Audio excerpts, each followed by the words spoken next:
যে গাছ দুটিকে আপনারা দেখতে পাচ্ছেন, এই গাছ দুটি আর কোনো গাছ নয়, এই গাছ দুটি হচ্ছে টেবিল কামিনী, যেটা আমার মেন মাদার গাছ থেকে চারা তৈরি করা। এই গাছগুলি কি করে চারা তৈরি করবে সেটা আমি অনেক দিন আগে আপনাদেরকে দেখিয়েছিলাম। তো আজকের ডেটে এসে যখন চারাগুলি খুব সুন্দরভাবে বেড়ে ওঠে, দেখতে কত সুন্দর হয়, তখন কিন্তু সত্যিই ভীষণ আনন্দ লাগে। কিন্তু এই সময়ে এসে যারা এই টেবিল কামিনী এখনও পর্যন্ত নার্সারি থেকে ক্রয় করছে এবং লাগানো হচ্ছে, তারপরেও অনেকের গাছ মারা যাচ্ছে, অনেকের অনেক সমস্যা হচ্ছে, অনেকের পাতা হলুদ হয়ে আসছে। এই সমস্ত কিছু নিয়েই আজকে আমাদের এই আলোচনা, যে কেন কি হচ্ছে তার সমস্ত উত্তর আপনারা পাবেন। আর টেবিল কামিনী যারা ভীষণ রকমভাবেই পছন্দ করেন তাদের নিয়েও আজকের এই ভিডিওটি। তো পুরো ভিডিওটি স্কিপ না করে দেখতে থাকুন।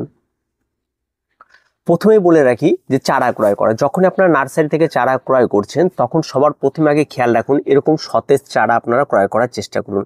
যদি ছোট চারা না পান বড় চারা নিন। বড় চারা, খুব বেশি বড় চারা নেওয়ার কোনো প্রয়োজন নেই, ঠিক মিডিয়াম সাইজের চারাগুলি ক্রয় করুন। চারাগুলি ক্রয় করতে গেলে কিন্তু এখন কিন্তু মোটামুটিভাবে এই ধরনের চারা নিতে গেলে অন্তত 100 টাকা পড়ে যাবে, আর এর থেকে বড় নিতে গেলে তো 150-200 টাকা পর্যন্ত দাম চেয়ে বসে। তো যেটাই হোক দামাদামি করবেন, গাছ ক্রয় করবেন। আর যেই গাছে নেবেন, যদি গাছে দেখেন কোনো রকম পাতা হলুদ, মাটি একদম চ্যাপচ্যাপে ভেজা রয়েছে, এই ধরনের গাছ কিন্তু নেবেন না। বা গাছের রুট নিচে নেই, এরকম উল্টে দেখবেন যে নিচ দিয়ে রুট আছে কিনা। যদি রুট না থাকে তাহলে সেই ধরনের গাছগুলি কিন্তু চট করে ক্রয় করবেন না। এই বিষয়টাও কিন্তু আপনাদেরকে খেয়াল রাখতে হবে। এবার আসি, এই গাছগুলি যখন আপনি বাড়িতে নিয়ে আসবেন, আপনাকে হয়তো নার্সারি থেকে বলে দেবে এটা টেবিল কামিনী, এবং আপনি নিয়ে এসে ঘরের ভেতরে রেখে দিলেন, তাহলে কিন্তু হবে না। এটা কিন্তু একদম ফুল সানলাইট, বাইরের একদম খোলা সূর্যালোকের একটি গাছ। তাই এই গাছটিকে নিয়ে আসার পরে আপনাকে আপনার প্লেস চুজ করতে হবে। যে জায়গাটায় আপনি এই গাছটিকে বসাবেন সেই জায়গাটির জন্য দিনে অন্তত 3 থেকে 4 ঘন্টা মিনিমাম রোদ লাগে, তবে কিন্তু এই গাছটি হবে। তারপর আপনাকে যেটা করতে হবে সেটা হচ্ছে মাটির মিশ্রণ। এই গাছের জন্য যে মাটির মিশ্রণটি লাগে সেটা একদম ওয়েল ড্রেনেজ মাটি লাগে, এবং এই মাটিতে সবসময়ের জন্য খাবারের পরিমাণটা একটু বেশি লাগে। তার জন্য আপনারা এখানটায় যে মাটিটি তৈরি করবেন সেখানটায় 40% মাটি দিন, তার সঙ্গে আপনারা 30% খাবার দিন, আর 30% বালি দিন। এই দিয়ে একদম মাটি তৈরি করুন ওয়েল ড্রেনেজ। আর এই মাটির সঙ্গে অবশ্যই আপনারা 1 চামচ নিম খোল, 1 চামচ হাড় গুঁড়ো, 1 চামচ শিংকুচি, সরিষার খোল থাকলে সরিষার খোল মিশিয়ে দিন, ঠিক আছে। আর রাসায়নিক সার যদি ফসফেট সামান্য পরিমাণ থাকে সেটা, এবং পটাশ থাকলে 1/2 চামচ করে এই মাটির সঙ্গে মিশিয়ে দিতে পারেন। দিয়ে একদম ফ্রেশ একটা মাটি তৈরি করে ফেলুন। এবং নতুন যারা রয়েছেন তাদের জন্য এই ভিডিওটি মূলত করা, অনেকে অনেক কমেন্ট করছে। এবার মাটিটিকে মিশ্রণটিকে তৈরি করে ফেলুন। মিশ্রণটি তৈরি করার পর টবে ভর্তি করুন। টবে ভর্তি করার সঙ্গে সঙ্গে কিন্তু গাছ লাগাবেন না, ওয়েট করুন। এই মাটিটাকে 2 দিন ওই টবের মধ্যে মাটিটাকে রেখে দিন, চারাটাকে সাইডে রেখে দিন। এবার আপনারা কি করবেন, এই যে চারাটি রয়েছে এই চারাটিকে আপনারা যে 2 দিন লাগাবেন ঠিক করছে, এই 2 দিন এই চারাটিতে জল দেবেন না, এই মাটিটিকে ড্রাই করার চেষ্টা। তাই বলে এই না যে গাছটাকে একদম মেরে ফেলবেন, তেমন না, হালকা ড্রাই রাখবেন, যাতে খুব ইজিলি এই সমস্ত পট বা প্লাস্টিক পট থেকে মাটি বের হয়ে আসার সময় রুট বলটিতে কোনো রকম আঘাত না লাগে, সেটা যেন না ভাঙে, এই বিষয়টা কিন্তু খেয়াল রাখতে হবে। কমপ্লিট।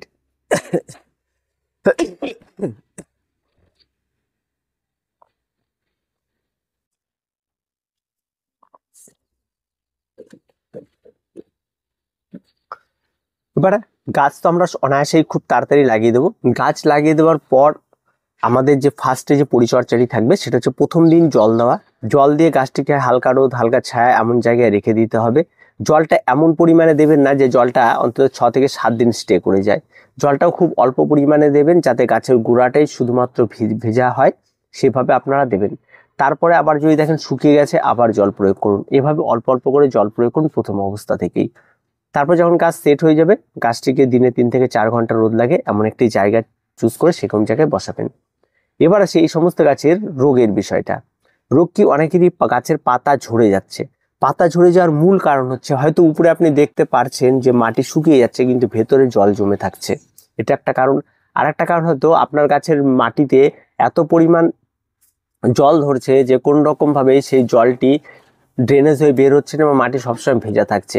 এই কারণের জন্যই কিন্তু গাছের পাতা ঝরে যায় এবং পাতা হলুদ হয়ে যায়, যেটার মূল কারণ হচ্ছে গাছের রুট সিস্টেম সম্পূর্ণ পরিমাণে নষ্ট হয়ে যায়। তাই সেই জায়গা থেকে বাঁচতে হলে কিন্তু মাটিটিকে সব শুরুতেই ওকে করতে হবে। আর সেটা একবার হয়ে গেলে কিন্তু সেখান থেকে গাছকে আবার রিকভার করা কিন্তু ভীষণ মুশকিল। তাই সবসময় চেষ্টা করবেন সেই জায়গাটা যেন ঠিকঠাক হয়, সেই বিষয়টার দিকে নজর দেওয়া। 2 নম্বর যে বিষয়টি রয়েছে সেটা হচ্ছে গাছে অতিরিক্ত মাত্রায় খাবার ব্যবহার করা। অনেক সময় অনেকে কি করে, গাছের গ্রোথ হচ্ছে না, বারবার করে খাবার প্রয়োগ করে যাচ্ছে। এর ফলে কি হয়, গাছের খাবার বেশি পরিমাণে হওয়ার পরেও কিন্তু গাছের পাতা ঝরে যায়, হলুদ হয়ে যায়, এই সমস্যাটি দেখা যায়। প্রথমে বললে কি, এই গাছটি খুব স্লো গ্রোথের গাছ, মানে হুট করে একদিনে অনেক ওটা বড় হবে এমনটা কিন্তু হবে না। এই গাছটির বয়স আপনি আইডিয়া করতে পারবেন না, গাছটির বয়স 1 বছর হয়ে গেছে, 1 বছর হয়নি এখনো, অন্তত তাও 10 মাস হয়ে গেছে। 10 মাস যদি গাছটি আমি সঠিক পরিচর্যা করতাম, হয়তো এর ডবল হতো, আর একটু এতটা বড় হতো। কিন্তু এই গাছে তেমন কোনো পরিচর্যা হয়নি, চারাটি তৈরি করা হয়েছে, এর মধ্যে রয়েছে খাবার দাবার খুব কম পরিমাণে ব্যবহার করা হয়েছে, কারণ মাঝখানে শীতকাল গেছে, শীতকালে এদের গ্রোথটা খুব কম থাকে। তারপরে এই যে গরম পড়ার পর থেকে তখন গ্রোথ নিয়েছে, আরও ছোট ছিল গাছ, তখন দেখা যাচ্ছে এই খাবার দাবার দেওয়ার পরে গাছটি একটু বেড়েছে। এখন খাবার দাবার দিলে আগামী 8-3 মাসে এটা কিন্তু আরও ডবল হবে। ঠিক আছে, ঠিক সেপ্টেম্বর অক্টোবর মাস পর্যন্ত এই গাছের গ্রোথটা কিন্তু সবচেয়ে বাড়বে, তারপর আবার স্টপ হয়ে যাবে। তাই গাছ খুব স্লো গ্রোথের, মানে খুব ফাস্ট গ্রোথ হবে এমনটা কিন্তু নয়, গাছ ধীরে ধীরে বাড়তে থাকবে। তাই হুড়পাড় করে বেশি পরিমাণ খাবার একদম প্রয়োগ করা যাবে না।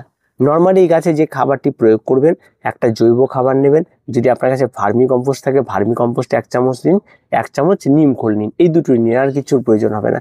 এই দুটোকে ভালো করে মাখিয়ে নিন, মাখিয়ে নিয়ে প্রত্যেকটা যদি 6 ইঞ্চি মাপের টব হয় তাহলে 1 চামচ করে প্রতি মাসে একবার করে ব্যবহার করুন, আর কোনো কিছু লাগবে না। কোনো তরল সারি গাছে ব্যবহার করবেন না, গাছের গোড়াতে খোল পচা জল, সরিষার সবজি পচা জল, এই সমস্ত কোনো কিছু ব্যবহার করতে যাবেন না, কোনো প্রয়োজন নেই।